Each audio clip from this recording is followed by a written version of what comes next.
ఆయన ప్రజల లీడర్. నిత్యం ప్రజల మధ్యలోనే గడుపుతాడు. ఆయన ఓడిపోతూ వస్తున్నాడు. ఒక్కసారి కాదు, 2 సార్లు కాదు, ఏకంగా 4 సార్లు ఓడిపోయాడు. ఆది శ్రీనివాస్ కి ఆస్తులు పోయినా ఆప్తులు మాత్రం మిగిలే ఉండిపోయారు. ఎలాగైనా గెలవాలని బరిలోకి దిగాడు. వెమ్మడవాడ ఎమ్మెల్యేగా 5వ విజయం సాధించాడు. ఆది శ్రీనివాస్ పేరందరికీ సుపరిచితమే. ఉమ్మడి కరీంనగర్ జిల్లా వ్యాప్తంగా ఒక బీసీ లీడర్. నిత్యం ప్రజల మధ్యలోనే గడిపే లీడర్ అనే పేరుంది. కానీ ఆయనకు ఇన్నాళ్లు రాజయోగం మాత్రం దక్కలేదు. ప్రతిసారి తక్కువ ఓట్లతోనే ఎమ్మెల్యేగా ఓడిపోతూ వచ్చాడు. 5వసారి మాత్రం ఆ ప్రాంత ప్రజలు ఆది శ్రీనివాస్ వైపు నిలబడి గెలిపించారు. ఆది శ్రీనివాస్ విద్యార్థి నాయకుడిగా 1985లో అరంగేట్రం చేశారు. జిల్లా యువజన కాంగ్రెస్ ప్రధాన కార్యదర్శిగా, జెడ్పీటీసీగా, కరీంనగర్ జిల్లా పరిషత్ కాంగ్రెస్ పార్టీ ఫ్లోర్ లీడర్ గా, ఎంపీపీగా, వెములవాడ రాజన్న ఆలయ చైర్మన్ గా 2 టర్మ్లు పనిచేశారు.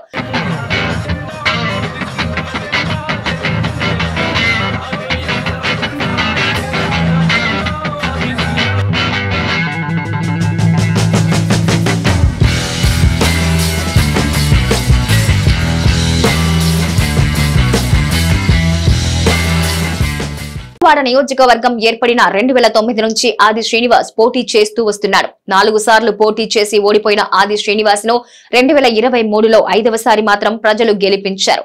2009, 2010, 2014, 2018లో తక్కువ ఓట్ల తేడాతో ఓడిపోతూ వచ్చారు. అయినప్పటికీ మాత్రం ప్రతినిత్యం ప్రజల్లో ఉండి ప్రజా సమస్యలపై మాత్రం వెనుకంజ వెయ్యలేదు. నియోజకవర్గంలో పెండింగ్ లో ఉన్న అనేక సమస్యలపై అనేక సార్లు పోరాటం చేశారు. నియోజకవర్గంలో పొద్దున లేచినప్పటి నుంచి నిత్యం ప్రజల్లోనే గడుపుతాడు.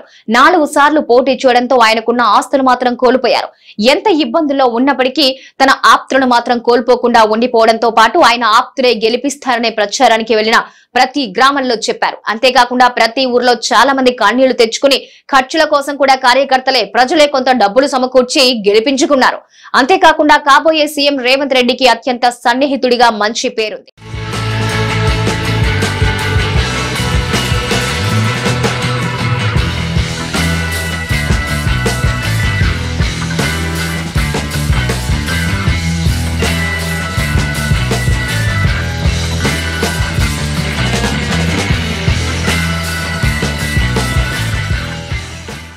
ఈసారి అన్ని హంగుల్లో 2 బలమైన అభ్యర్థులు, బీఆర్ఎస్ అభ్యర్థి జర్మడ లక్ష్మీ నరసింహారావు, బీజేపీ అభ్యర్థి డాక్టర్ వికాసరావు వెములవాడ ఎమ్మెల్యే అభ్యర్థులుగా పోటీ చేశారు.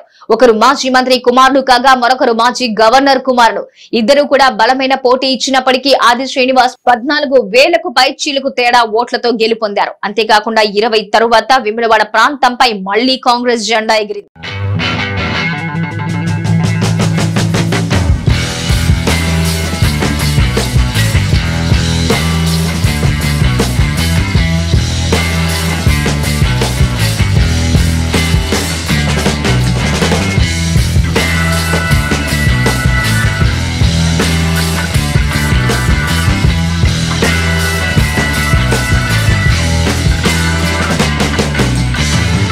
బీసీ బిడ్డకు అవకాశం ఇచ్చి గెలిపించి తప్పకుండా వెములవాడ ప్రజల రుణం తీర్చుకుంటానని, నాకు కష్టం వచ్చినప్పుడు ప్రజలు ఆదుకున్నారని, తప్పకుండా ప్రజలకు అండగా ఉంటారని చెప్తున్నారు. వెములవాడలో దక్షిణ కాశీగా పేరుగాంచిన శ్రీ రాజరాజస్వామిని దర్శించుకొని ఒక అఫిడవిట్ ను వేములవాడ నియోజకవర్గ ప్రజలకు రాజన్నను దర్శించుకొని మీ ముందు వేములవాడ నియోజకవర్గ ప్రజలకు అఫిడవిట్ ను అందజేస్తా ఉన్నాం. నా పేరు ఆది శ్రీనివాస్, తండ్రి గోవిందం, వయసు 57 సంవత్సరాలు. నేను రుద్రంగి వాస్తవుని. సందర్భంగా నా నియోజకవర్గ ప్రజలకు ఈ కింది విధంగా ప్రమాణం చేస్తున్నాను. ఎన్నికల్లో గెలిచిన తర్వాత కాంగ్రెస్ పార్టీ ప్రకటించిన 6 గ్యారంటీలను నేను ఖచ్చితంగా అమలు చేస్తాను. మన నియోజకవర్గ అభివృద్ధి కోసమే పూర్తిగా అంకితమవుతాను. ప్రజలకు ఎల్లవేళలా అందుబాటులో ఉంటూ వారి సమస్యలను పరిష్కరించేందుకు కృషి చేస్తాను. రాష్ట్ర ప్రయోజనాల పరమావధిగా పనిచేస్తూ తెలంగాణ ఆత్మగౌరవాన్ని కాపాడుతాను. నిజాయితీగా నా బాధ్యతలను నిర్వహిస్తానని సవినీయంగా తెలియజేస్తున్నాను.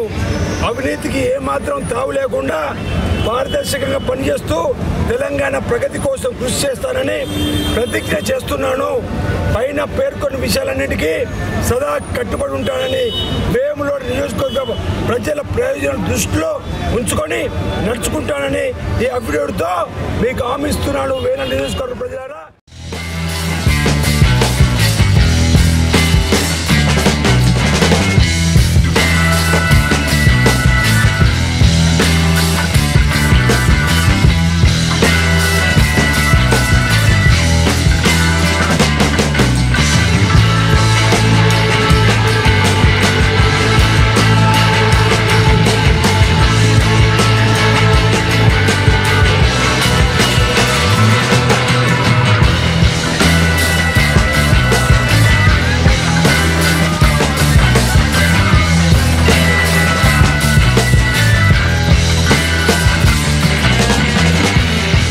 అయితే జిల్లాలో మాజీ సీఎం తనయుడు కేటీఆర్ సిరిసిల్ల ఎమ్మెల్యేగా గెలిచారు. ఆది శ్రీనివాస్ కి మంత్రి పదవి ఇస్తే ఇక్కడ కేటీఆర్ గ్రాఫ్ రాజకీయంగా మరింత తగ్గిపోయే అవకాశం ఉంటుందని అధిష్టానం భావిస్తున్నట్టు తెలుస్తోంది. తప్పకుండా ఆది శ్రీనివాస్ కి బీసీ కోటాలో మంత్రి పదవి వస్తుందనే ఆశలు మాత్రం కార్యకర్తలో బలంగా ఉండిపోయింది.